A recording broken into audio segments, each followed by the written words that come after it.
Des voyous ont harcelé une mère célibataire dans une station-service.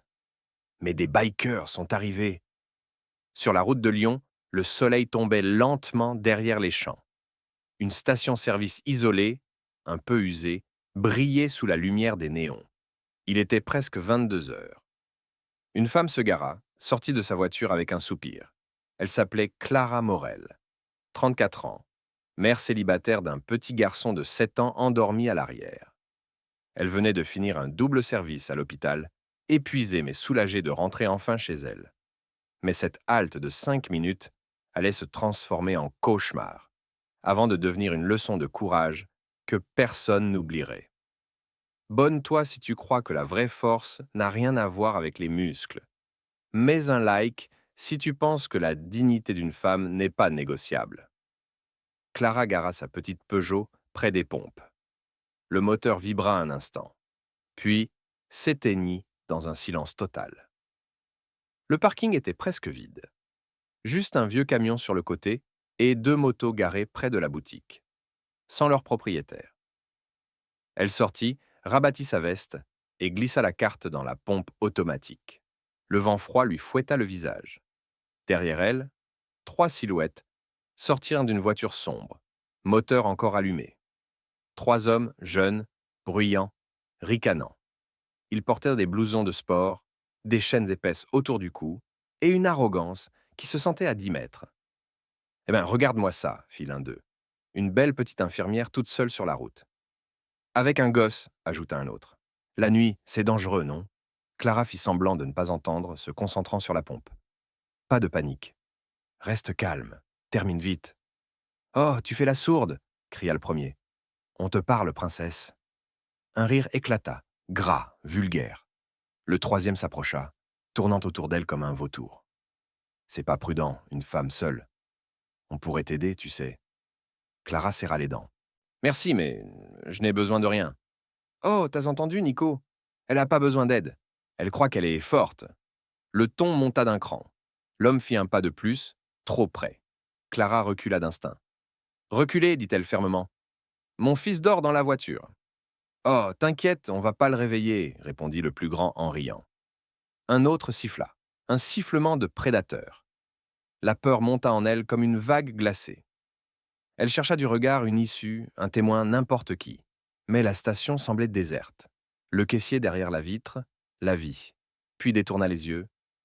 Personne n'aidera, comme toujours. L'homme le plus proche tendit la main vers son bras. « T'as pas envie de discuter un peu ?» Clara sursauta, recula d'un pas, son cœur battant si fort qu'elle en eut la nausée. « Lâchez-moi » cria-t-elle.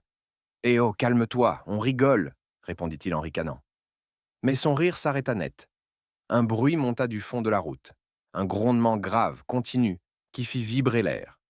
Les trois hommes tournèrent la tête. Au loin, des phares se rapprochaient, nombreux, en formation serrée. Le son des moteurs devint plus fort, plus précis. Pas une voiture, pas deux, des motos. Clara sentit ses jambes se fléchir. Le parking se remplit d'un son de tonnerre. 12 Harley, rugissantes, puissantes, alignées comme une armée.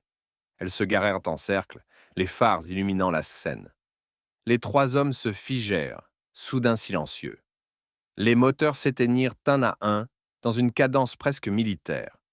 Le vent fit claquer les drapeaux sur les gilets. Les loups d'acier, sud de France. Le chef descendit de sa moto. Grand, massif, barbe poivre et sel, regard froid. Il posa lentement ses gants sur le siège et s'avança. « Il y a un problème ici ?» demanda-t-il. Sa voix n'était pas forte. Mais elle couvrit tout le bruit du monde. Les trois hommes ne répondirent pas. Clara, tremblante, se recula contre sa voiture. Le biker regarda tour à tour les voyous, puis la femme, puis le petit garçon endormi à l'arrière. Son visage se durcit. « Je crois que t'as pas choisi la bonne station pour jouer au dur, » dit-il enfin. Silence. L'air vibrait encore du grondement des moteurs. Les 12 motos formaient un cercle parfait autour de la voiture de Clara, comme une forteresse de chrome et d'acier. Les phares encore allumés découpèrent les silhouettes dans la nuit, baignant la scène d'une lumière blanche et dure. Le vent emportait l'odeur d'essence, de cuir et d'orage, mais plus personne ne bougeait. Le chef des loups d'acier s'avança lentement, ses bottes résonnant sur le bitume. Derrière lui, ces hommes restaient immobiles, casques à la main, bras croisés, des visages marqués par la route, les années et la colère contenue. Je pose la question une dernière fois, dit-il. Il y a un problème ici. L'un des trois voyous, celui à la veste rouge, tenta un rire nerveux. Non, non, aucun problème, monsieur. On discutait juste. Le biker le fixa, un long moment. Son regard, froid comme la lame d'un couteau, ne clignait pas. Ah, vous discutez toujours comme ça, vous? En encerclant une femme seule, le garçon ouvrit la bouche, mais aucun son n'en sortit. Tu veux que je te dise ce que je vois, moi? Continua le biker. Je vois une mère qui fait le plein après le travail. Et je vois trois types qui pensent qu'être plusieurs, c'est être fort. Il s'approcha d'un pas. Vous savez, c'est quoi la vraie force? Le silence se fit total. C'est de protéger, pas d'effrayer. Les trois hommes reculaient, lentement. L'un d'eux glissa. On voulait pas de problème. Trop tard, répondit un autre biker derrière lui. Sa voix rauque couvrait le vent. Le chef leva la main, calmement. Non, pas de bagarre. On va juste leur apprendre ce que c'est que le respect. Il fit signe à un des siens, un grand chauve avec un gilet marqué « Respecte et fraternité ». Celui-ci sortit son téléphone. Vous allez recommencer votre discussion, mais cette fois, on va filmer. Et tu vas dire ce que tu faisais. Le jeune homme balbutia. Je voulais juste plaisanter. Dis-le bien fort, pour qu'on entende. Le biker tenait la caméra, stable. Je voulais juste faire le malin, mais j'ai eu tort. Et avec qui? Une dame? Avec son enfant? Le biker se pencha, sans hausser le ton. Une mère, pas une dame. Dis-le correctement. Une mère, répéta le jeune homme, la gorge sèche. Et maintenant, tu vas t'excuser, devant elle. Il se tourna vers Clara, blême. Je suis désolé. Je voulais pas vous faire peur. Clara le regarda un instant, incapable de parler. Ses yeux brillaient, entre colère et soulagement. Le chef se tourna vers elle. Madame, est-ce qu'ils vous ont touché? Non, murmura-t-elle. Mais ils m'ont encerclé, et j'ai eu peur. Mon fils, il dort à l'arrière. Le biker hocha la tête. Alors, c'est terminé. Vous pouvez respirer. On reste ici le temps que vous partiez. Il fit un signe. Deux bikers allèrent se poster près de sa voiture. Un autre prit la pompe et termina le plein pour elle, sans un mot. Leurs gestes étaient mentés précis, respectueux, presque militaires. Les trois voyous, eux, ne savaient plus où se mettre. On peut y aller? Demanda l'un. Le chef se pencha vers eux. Vous pouvez. Mais rappelez-vous d'une chose. Sa voix se fit grave, lente. Il y a toujours quelqu'un qui regarde, même quand vous croyez être seul. Ils s'éloignèrent, le pas pressé, sans oser se retourner. Leur rire s'était éteint depuis longtemps. Clara regarda les bickers autour d'elle. Elle sentit sa gorge se serrer. Je ne sais pas comment vous remercier. Le chef esquissa un sourire fatigué. Vous n'avez rien à remercier. On n'aime juste pas les lâches. Il s'accroupit près de la portière, jeta un œil à l'enfant endormi. Il s'appelle comment? Louis, murmura-t-elle. Alors vous direz à Louis qu'un jour, quand il sera grand, il devra faire pareil. Protéger. Toujours. Clara hocha la tête, les larmes aux yeux. Le biker recula, fit signe à ses hommes. Les moteurs rugirent à nouveau, remplissant la nuit de leurs grondements graves. Mais avant de partir, le chef posa une main sur la vitre. Faites attention à vous, madame. Et gardez ça. Il lui tendit un écusson brodé. Loup d'acier. Force et honneur. Puis, il enfourcha sa moto, lança un regard vers ses frères, et d'un même geste, tous démarrèrent. La route vibra sous leurs pneus. Les lumières s'éloignèrent, une par une, jusqu'à disparaître au loin. Clara resta immobile, le cœur battant. Le silence revint. Mais ce n'était plus le silence de la peur. C'était celui du respect retrouvé. Le lendemain matin, la France entière s'éveilla avec cette vidéo. Quelqu'un, peut-être un employé de la station, ou un motard resté en retrait, l'avait mise en ligne quelques heures plus tôt. Titre. Ils ont voulu effrayer une mère seule, mais les loups d'acier sont arrivés. En moins de 2 heures, elle devint virale. Les réseaux s'embrasèrent. Des millions de vues, des commentaires en cascade. Ces bikers sont des héros. Voilà ce que j'appelle la vraie fraternité. Il faudrait plus de gens comme eux. Partout, des journaux en ligne reprenaient pas que la scène. 12 motos encerclant une petite voiture, une femme épuisée mais debout, un enfant endormi à l'arrière, et 3 hommes soudain muets face au courage silencieux. Les visages n'étaient pas floutés, les voyous furent vite identifiés. Pendant ce temps, Clara, dans sa cuisine modeste, tenait son téléphone entre les mains. Elle regardait la vidéo sans voix, les larmes coulant lentement sur ses joues. Louis, encore en pyjama, s'approcha. « Maman, c'est toi ?» Elle sourit faiblement.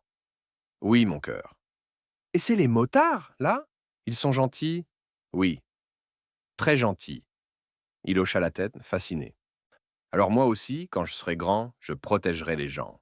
Comme eux. » Clara sentit un frisson la traverser. « Promis ? Promis. » Son téléphone vibra encore. Un message d'un numéro inconnu. « Madame Morel, ici le capitaine des loups d'acier.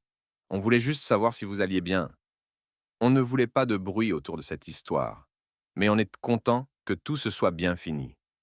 Elle hésita un instant avant de répondre. « Je vais bien, grâce à vous. Vous ne pouvez pas imaginer ce que vous avez changé. » Elle resta un moment à fixer son écran. Puis, elle sortit sur le balcon, leva les yeux vers le ciel clair. L'air sentait la pluie et le bitume chaud. Elle respira profondément. Plus tard dans la journée, les médias contactèrent le groupe. Le chef des loups d'acier accepta une interview. Il s'appelait Marc Delcourt, 48 ans, ancien pompier volontaire. Son visage buriné, son regard tranquille passait à la télévision. Le journaliste lui demanda « Pourquoi êtes-vous intervenu ? Vous auriez pu ignorer la scène. » Marc sourit légèrement. « Ignorer ? Non. Vous savez, sur la route, on apprend une chose. Si tu ne t'arrêtes pas quand quelqu'un est en danger, t'as pas le droit de rouler libre. Vous ne les avez pas frappés. Vous auriez pu. Non. Parce que la peur passe. Mais la honte, elle, reste. Et celle-là, elle éduque mieux que n'importe quel coup de poing. » Ces mots firent le tour du pays. Des milliers de gens partagèrent l'extrait avec la légende. La honte éduque mieux que la violence. Le soir même, à la station-service de la veille, un bouquet de fleurs reposait sur le sol, juste à côté de la pompe où tout avait commencé. Une carte était glissée dessous. « Merci pour le courage, merci pour la bienveillance. » Le caissier, celui qui n'avait pas bougé cette nuit-là, regarda longtemps le message. Puis, il enleva sa casquette, soupira et dit pour lui-même « J'aurais dû sortir, j'aurais dû faire quelque chose. Mais parfois, les leçons arrivent après. Et peut-être qu'un jour, lui aussi, choisirait de ne plus détourner le regard. » Pendant ce temps, les loups d'acier roulèrent déjà sur une autre route. Marc, en tête, leva la main. Le convoi ralentit. À l'arrière, un motard tenait un petit drapeau. Force, respect, fraternité. Marc pensa à la jeune femme, à son fils, à la peur dans ses yeux, puis à la fierté dans son regard, quand elle avait compris qu'elle n'était plus seule. Il accéléra. On roule, les gars. Il y a toujours quelqu'un à protéger, quelque part. Les moteurs rugirent à nouveau, avalant la route, emportant avec eux l'écho d'une promesse silencieuse. Tant qu'ils seront là, personne ne sera seul, face à la peur. Quelques jours plus tard, Clara reprit la route de la même station-service. Non pas par nécessité, mais par besoin. Elle voulait voir de ses yeux l'endroit où sa peur s'était transformée en force. Le soleil se couchait à nouveau, presque comme ce soir-là. Le bitume luisait, les oiseaux descendaient à nez bas. Le parking était calme. Un camionneur buvait un café, une mère faisait le plein, un motard ajustait son casque. Tout semblait ordinaire. Mais pour Clara, cet endroit était devenu un symbole. Elle gara la voiture, coupa le moteur et regarda Louis à l'arrière. Le petit dormait, le front contre la vitre. Un sourire attendri effleura ses lèvres. Elle sortit lentement, posa la main sur la pompe. Et là, sur la borne, Elle vit quelque chose de nouveau. Un autocollant noir, discret, avec un emblème argenté. Une tête de loup entourée d'un cercle d'acier. En dessous, une simple phrase. Les forts protègent les autres. Toujours. Clara sentit sa gorge se serrer. Elle effleura le symbole du bout des doigts comme une bénédiction silencieuse. Un grondement de moteur se fit entendre. Elle se retourna. Un motard venait d'arriver. Casque noir, veste frappée du même écusson. Il coupa le moteur, la salua d'un signe de tête. « Vous êtes Clara Morel. » Elle hocha la tête, surprise. « Oui. » Il descendit de la moto, enleva son casque. Un visage marqué par le vent, mais un sourire bienveillant. « Marc m'a demandé de vous remettre ça. » Il lui tendit une petite enveloppe. À l'intérieur, une médaille ronde, sobre, gravée de ces mots. « Pour le courage qu'on n'attend pas. » Clara releva les yeux, émue. « Je ne suis pas courageuse. J'ai juste eu peur. » Le motard répondit doucement. « C'est ça, le courage. Avoir peur, mais rester debout quand même. » Il remit son casque, s'apprêtant à repartir. « Vous savez, madame, les loups d'acier ne sont pas des héros. On est juste des gens qui refusent de détourner le regard. »« C'est déjà beaucoup, » murmura-t-elle. Il hocha la tête. « Peut-être. Mais un jour, ce sera à d'autres de le faire. À vous, à votre fils. À ceux qui ont vu ce qu'on a fait. Parce que le respect, ça se transmet. » Puis il démarra, leva la main en signe d'au revoir. Clara le suivit du regard, jusqu'à ce que la moto disparaisse dans la lumière du crépuscule. Elle resta seule un moment, le vent jouant dans ses cheveux. La médaille brillait faiblement dans sa main. Elle la serra contre son cœur et murmura « Merci ». Puis, elle monta dans sa voiture, lança le moteur. Louis remua dans son sommeil. Elle lui caressa doucement les cheveux. « Dors, mon cœur. Le monde est peut-être dur, mais il reste des gens bons. » Elle sourit, jeta un dernier regard au logo des loups d'acier sur la pompe.